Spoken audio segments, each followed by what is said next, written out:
예, 여러분 안녕하십니까? 따님 목사입니다. 오늘은 제4과 신약 성경 들여다보기 첫 번째 시간으로 복음서와 역사서, 사도행전에 대해서 순서대로 알아가는 시간을 가지도록 하겠습니다.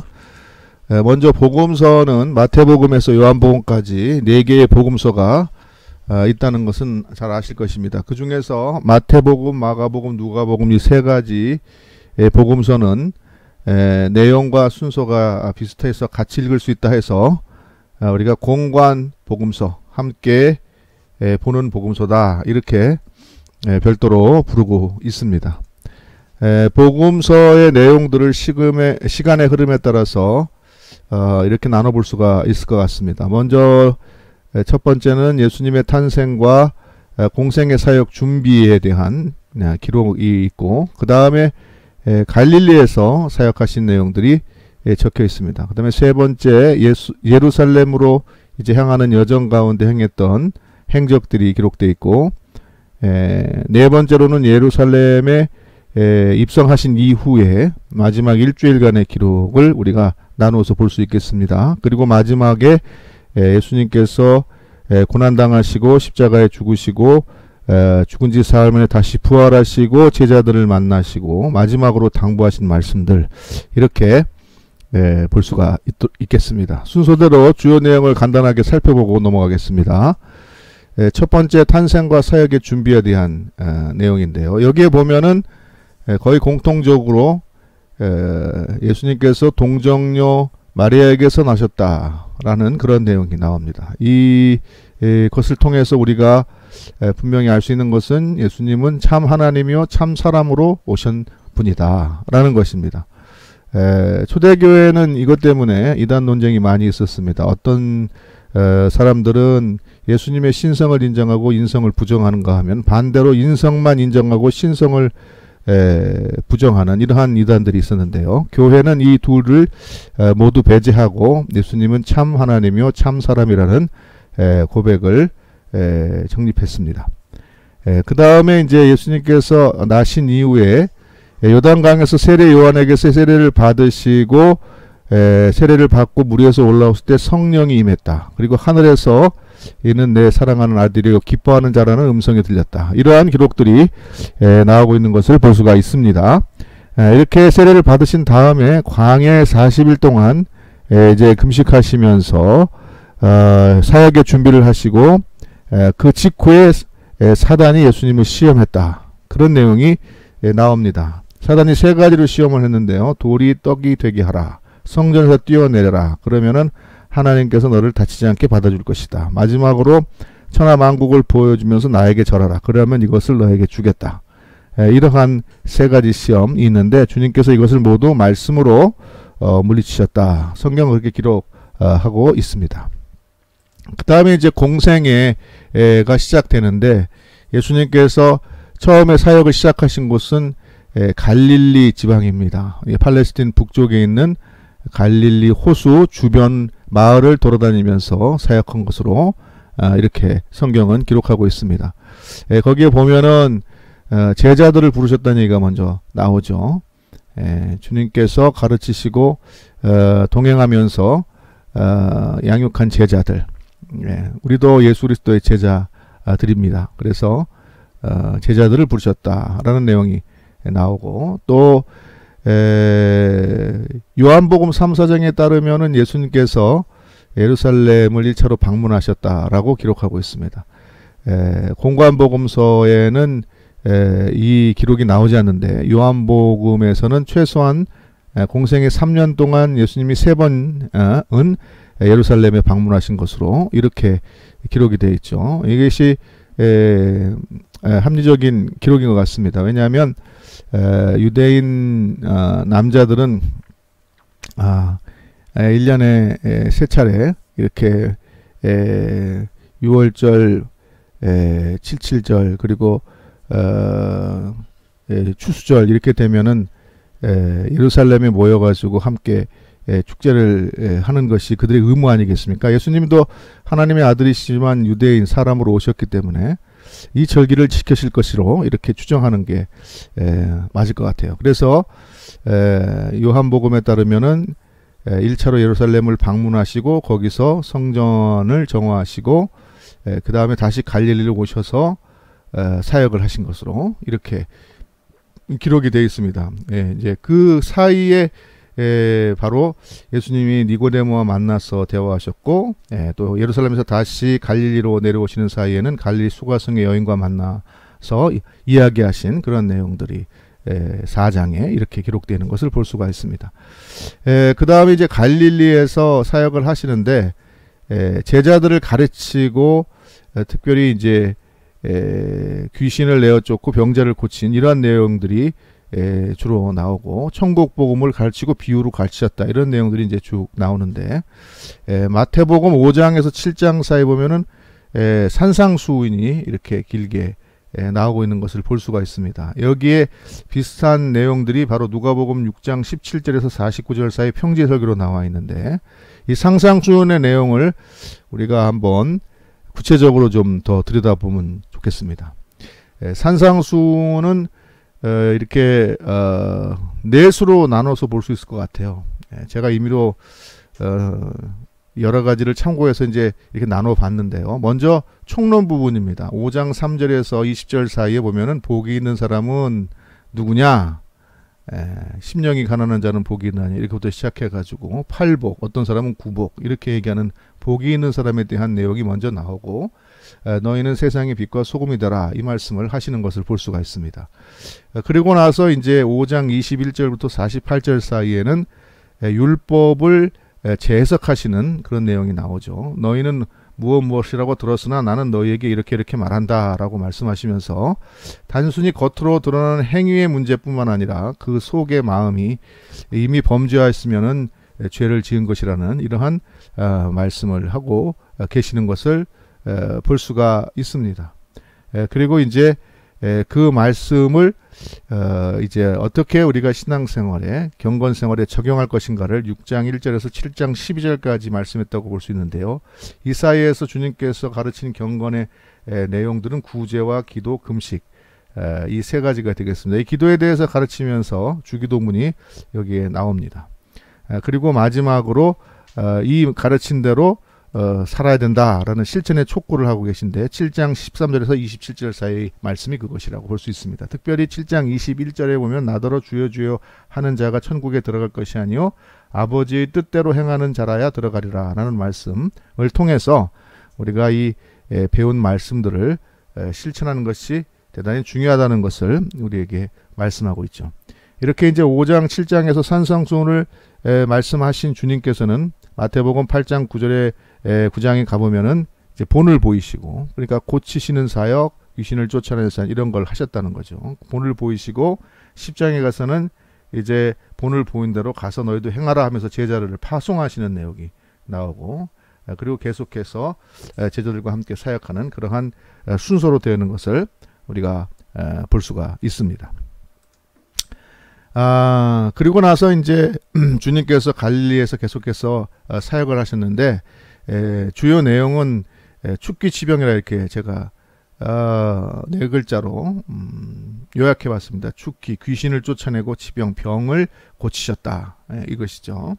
이것이 상징적인 행위로 바로 복음과 천국의 의미를 가르치는 그것으로 주님께서 행하셨다. 이렇게 봅니다. 그리고 이제 요한복음에 따르면은 갈릴리 사역 중에 두 번째로 예루살렘을 방문하신 것으로 이렇게 요한복음 5장이 기록하고 있는 것을 볼 수가 있습니다. 아까도 말씀드렸지만 산상수훈 이후에 마태복음은 제자를 파송했고 다시 돌아와서 제자들이 그 사역을 보고하는 것이 나오고요. 그리고 오병이어의 기적이 바로 그 이어서 나오는 것을 볼 수 있는데 사복음서에 유일하게 공통으로 기록되어 있는 사건이 바로 이 오병이어의 사건입니다. 이것은 다름 아닌 나눔으로 풍성해지는 천국의 그 모습을 그들로 하여금 경험적으로 배울 수 있도록 하신 그러한 기적이었다. 이렇게 요약해서 말씀드릴 수 있을 것 같습니다. 이 제자 파송과 귀환 오병이어 이 전 사이에 바로 세례 요한은 죽었고 예수님께서 계속해서 사역하시는 그러한 모습으로 갈릴리에서의 사역이 요약되게 될 수 있겠습니다. 그 다음에 이제 갈릴리에서 예루살렘을 향하여서 이제 계속해서 가시면서 유다 지경에서 이제 사역하시는 모습이 나와 있는데, 이 전환점은 아무래도 주님께서 가이사랴 빌립보라는 지방으로 이제 복음을 전하기 위해서 가시는 길에 제자들에게 너희는 나를 누구라 하느냐라는 질문, 여기서부터 전환이 일어난다고 보여집니다. 이 질문에 대해서 베드로가 유명한 고백을 했죠. 주님은 그리스도시요 살아계신 하나님의 아들이십니다. 그렇게 얘기하니까 주님께서 그것을 칭찬하시고 이것을 알게 하시는 이는 하나님이시다, 아버지시다, 그렇게 말하고, 내가 내 반석 위에 교회를 세우리니 내가 천국의 열쇠를 너에게 준다 그러면서, 내가 열면 잠글 자가 없고 잠그면 풀 자가 없으리라, 그렇게 말씀하시죠. 그리고 나서 이제 주님께서 바로 첫 번째 순환에 대한 고지를 하며, 내가 예루살렘으로 좀 가는데 거기서 십자가에 죽었다가 사흘 만에 부활하리라. 이 말씀을 듣고 베드로가 주님 그럴 수 없습니다, 그렇게 막지 않습니까? 그때 주님께서 사단아 내 뒤로 물러가라, 내가 하나님의 일을 생각지 아니하고 사람의 일을 생각하는도다 하면서 책망하는 그런 장면이 바로 나옵니다. 그러면서 누구든지 나를 따라오려거든 자기를 부인하고 자기 십자가를 지고 나를 따를 것이니라 라는 이 말씀을 하시는 그런 장면이 나옵니다. 그러면서 이제 예루살렘을 향한 여정이 시작되는 것으로 우리가 이해가 됩니다. 이 일이 있은 후에 성경은 공통적으로 변화산 사건과 귀신 들린 아이를 고친 사건을 말하고 있습니다. 변화산 사건은 주님께서 산에 오르셨는데 베드로, 야고보, 요한과 같이 가셨다고 그랬죠. 12제자 중에 특별히 3명과 함께 갔는데 거기서 그 모습이 환하게 이렇게 비치면서 거기에 구약의 2명의 대표적인 지도자들이죠. 모세와 엘리야가 함께 있는 것을 보고 베드로가 여기 우리가 초막 셋을 짓고 여기에 살았으면 좋겠습니다, 그 말씀을 하시니까 주님께서 아니다, 우리가 산 아래로 내려가자, 우리가 이것을 위하러 왔다, 이렇게 하시면서 내려오니까 귀신 들린 아이가 있는데 제자들이 그들을 못 고치고 있다는 거죠. 그러더니 그 아비가 와가지고 제자들에게 데려왔는데 못 고칩니다. 그러니까 이런 것들은 믿음으로만이 나갈 수 있다, 그러면서 주님께서 이 아이를 고치신 이 사건이 있습니다. 이것도 역시 주님의 사역의 목적이 어디에 있는지, 목표가 어디를 향하고 있는지 그것을 우리에게 보여주는 사건이라 이렇게 말할 수 있을 것 같습니다. 바로 이 땅에 하나님의 나라를 이루는, 우리를 치유하고 변화시키고 구원하는 이 일이 주님의 일이라는 것을 우리에게 알려주는 그러한 상징적인 사건으로 우리가 이해할 수 있을 것 같습니다. 그 후에 주님께서 두 번째 순환 고지를 하시고 이 순환 고지가 있은 후에 제자들 사이에 누가 큰가라는 논쟁이 일어났다. 그렇게 성경은 기록하고 있습니다.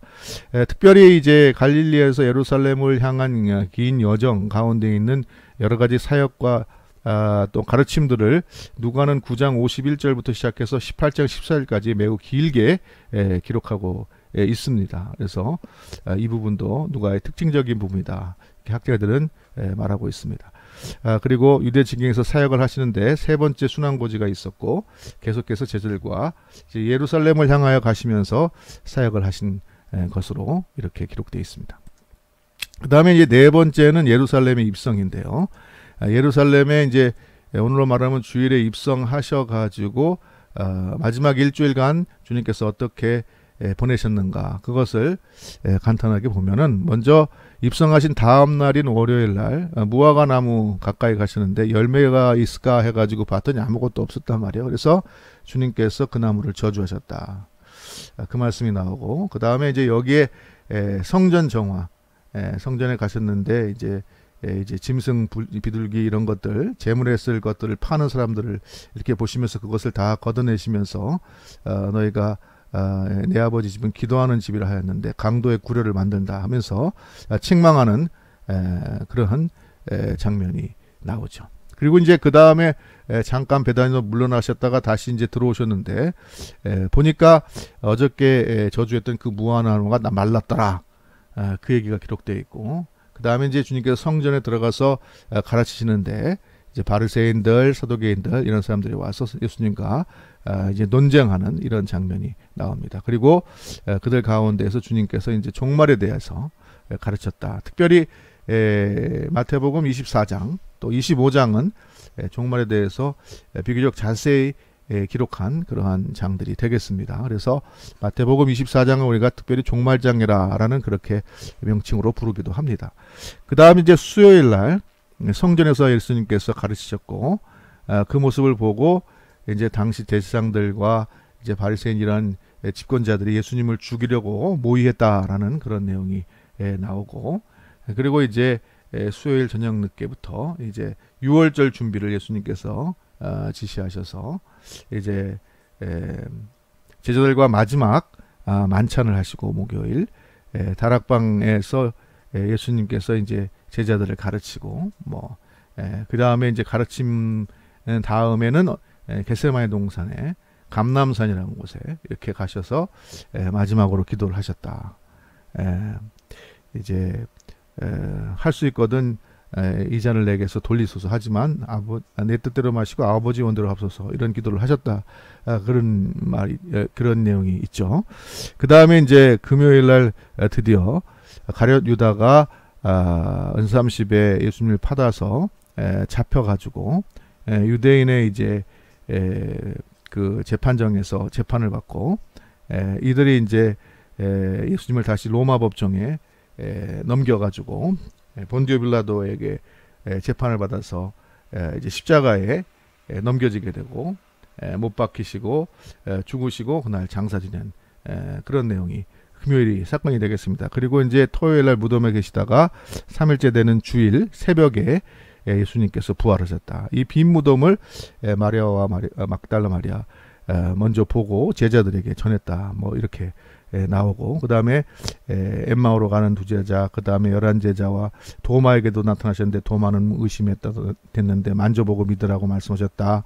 그리고 이제 디베랴 바다, 갈릴리 바다로 다시 돌아가서 이제 고기 잡던 베드로와 제자들에게 주님께서 나타나셔서 같이 물고기를 잡수시고, 이제 특별히 요한복음에 보면 예수님께서 내가 나를 사랑하냐 3번 이렇게 물으시고 너는 나를 따르라고 말씀하신 그 내용들, 그리고 주님께서 마지막으로 제자들에게 가르치신 그런 내용들이 이제 부활 이후 예수님의 행적으로 이렇게 기록되고 있는 것을 볼 수가 있습니다. 그리고 마지막에 이제 순환과 부활, 그리고 마지막 당부에 대해서 보겠습니다. 우리가 신환에 대해서는 이미 설명했기 때문에 예수님께서 십자가 위에서 하셨다는 7가지 가상칠언이라고 이렇게 적혀 있는데, 이거에 대해서만 잠깐 볼까요? 여기 순서대로 보면은 아버지 저들을 사하여 주옵소서, 자기들이 하는 것을 알지 못함이니이다. 누가복음 23장 34절. 내가 진실로 내게 이르노니 오늘 내가 나와 함께 낙원에 있으리라. 누가복음 23장 43절. 그 다음에 보라 내 어머니라. 요한복음 19장 27절. 엘리 엘리 라마 사박다니, 나의 하나님 나의 하나님 어찌하여 나를 버리셨나이까. 마태복음, 그리고 마가복음. 그 다음에 내가 목마르다. 요한복음 19장 28, 29. 다 이루었다. 그러니까 요한복음 19장 30절. 그 다음에 마지막에 내 아버지 내 영혼을 아버지 손에 부탁하나이다. 누가복음 23장 46절. 이렇게 말씀하신 것들이 기록되어 있습니다. 그 다음에 이제 부활하신 사건인데, 안식 후 첫날 주일 새벽에 막달라 마리아와 여인들이 무덤에 가보니까 무덤에 돌이 굴러져 있고 빈 무덤이었더라. 천사가 거기 있어서 주님께서 살아나셨느니라 말씀하시고, 이 사실을 이 여인들이 제자들에게 알렸다. 베드로도 와서 부려봤는데 없는 걸 보고 이상히 여겼다. 이런 내용들이 나옵니다. 예수님의 무덤을 지키던 경비병들이 있었는데, 바로 예수님께서 다시 살아나실 것이라는 얘기가 있었기 때문에 그것을 막기 위해서 경비병들이 있었는데도 불구하고 빈 무덤으로 예수님의 시신이 없었다는 것은 바로 예수님의 부활을 반증하는 그러한 증거로도 볼 수 있을 것이다. 그래서 여기다 적어놨고요. 그 다음에 엠마오로 가던 두 제자에게 나타나신 일, 11제에게 나타나시고 도마가 의심했다는 그런 일, 그 다음에 디베랴 바다에서 제자들에게 나타나셔서 하신 말씀들, 이런 것들이 이제 기록되어 있습니다. 그리고 이제 마지막 당부를 하시고 주님께서 이제 부활하신 다음에 승천 하셨는데요. 각 복음서별로 마지막 당부의 내용을 한번 살펴보고 오늘 내용을 이제 마치는 그런 순서로 갈까 합니다. 마태복음 28장 18절에서 20절 보면 하늘과 땅의 모든 권세를 내게 주셨으니 그러므로 너희는 가서 모든 민족으로 제자를 삼아 아버지와 아들과 성령의 이름으로 세례를 베풀고 내가 너희에게 분부한 모든 것을 가르쳐 지키게 하라. 볼지어다 내가 세상 끝날까지 너희와 항상 함께 있으리라. 예, 대명령이라고 그러죠. 예, 복음 전파 선교의 명령. 이게 마지막 당부였습니다. 그리고 마가복음에 의하면은 너희는 온 천하에 다니며 만민에게 복음을 전파하라. 믿고 세례를 받는 사람은 구원을 얻을 것이요 믿지 않는 사람은 정죄를 받으리라. 믿는 자들에게는 이런 표적이 따르니 곧 그들이 내 이름으로 귀신을 쫓아내며 새 방언을 말하며 뱀을 집어올며 무슨 독을 마실지라도 해를 받지 아니하며 병든 사람에게 손을 얹은즉 나으리라. 이렇게 말씀. 이것도 같은 취지죠. 만민에게 복음을 전파하라. 이것이 마지막 주님의 당부였습니다. 그 다음에 누가복음에 보면은 이같이 그리스도가 고난을 받고 제3일에 죽은 자 가운데서 살아날 것과 또 그들의 이름으로 죄사함을 받게 하는 회개가 예루살렘에서 시작하여 모든 족속에게 전파될 것이 기록되었으니 너희는 이 모든 일의 증인이라 볼지어다 내가 내 아버지께서 약속하신 것을 너희에게 보내리니 너희는 위로부터 능력으로 입혀질 때까지 이 성에 머물라 하셨다라는 거죠. 위로부터 약속하신 건 바로 성령 하나님을 말씀하신 보혜사 성령님을 말씀하는 것이죠. 그리고 이제 마지막에 요한복음을 보면은 예수님께서 디베랴 바다에 고기 잡는 제자들에게 나타나셔서 그들과 함께 식사하시고 특별히 베드로에게 내 향을 멀게 하는 말씀을 하셨다는 내용이 세 차례에 걸쳐서 나오고 이 말씀 후 예수님은 베드로에게 너는 나를 따르라 라고 말씀하셨다. 그 내용을 기록하고 있습니다. 자 이제 그러면 내용은 이 정도로 개요를 설명드리고 복음서를 어떻게 읽을 것인가 이것만 우리가 살펴보고 오늘 내용을 마치겠습니다. 첫 번째 복음서는 구약의 약속의 성취다. 무슨 말이냐? 예수께서 메시아로 이 땅에 하나님의 아들로 오셔서 다윗의 자손 가운데 오셔서 인류를 구원하실 구주가 되실 것이라는 그 예언의 말씀 그것의 성취라는 것입니다. 마태복음 1장 22절 23절 보면 이 모든 일이 된 것은 주께서 선지자로 하신 말씀을 이루려 하심이니 이르시되 보라가 청녀가 잉태의 아들을 낳을 것이요 그의 이름은 임마누엘이라 하리라 하셨으니 이를 번역한즉 하나님이 우리와 함께 계시다 함이라 라는 말씀이 있는데 이것도 보면은 선지자의 말씀 구약의 말씀을 인용해서 그것이 이루어지고 있다는 것을 말해주고 있죠. 그 다음에 두 번째는 구속의 역사를 완성하신 예수님에 대해서 묵상하면서 읽어야겠다. 요한복음 19장 30절에 보니까 예수께서 심포도주를 받으신 후에 이르시되 다 이루었다 하시고 고개를 숙이시니 영혼이 떠나가셨다는데 다 이루었다는 게 뭘 말합니까? 구원을 다 이루었다. 완성하였다. 이러한 말이 아니겠습니까? 그러니까 예수 그리스도는 하나님의 구속 역사를 완성하신 하나님의 아들 메시아 예수 그리스도다 라는 것을 복음서는 우리에게 증언해 주고 있습니다. 그리고 마지막으로 여러분도 이 시대의 작은 예수가 되도록 소원하면서 이 복음서를 읽으면 좋겠다. 마태복음 11장 29절에 주님이 말씀했습니다. 나는 마음이 온유하고 겸손하니 나의 멍에를 메고 내게 배우라. 그리하면 너희 마음이 쉼을 얻을 것이다. 여러분 우리가 복음을 전하여서 이 시대에 쉼을 선포하고 또 용기를 주는 하늘나라의 소망을 선포하는 그러한 이 시대의 작은 예수들이 되시기를 바랍니다. 그러면은 오늘은 이것으로서 복음서에 대한 내용 개요와 어떻게 읽을 것인가 이것을 함께 살펴보았습니다. 한 주간도 승리하시기 바랍니다. 감사합니다.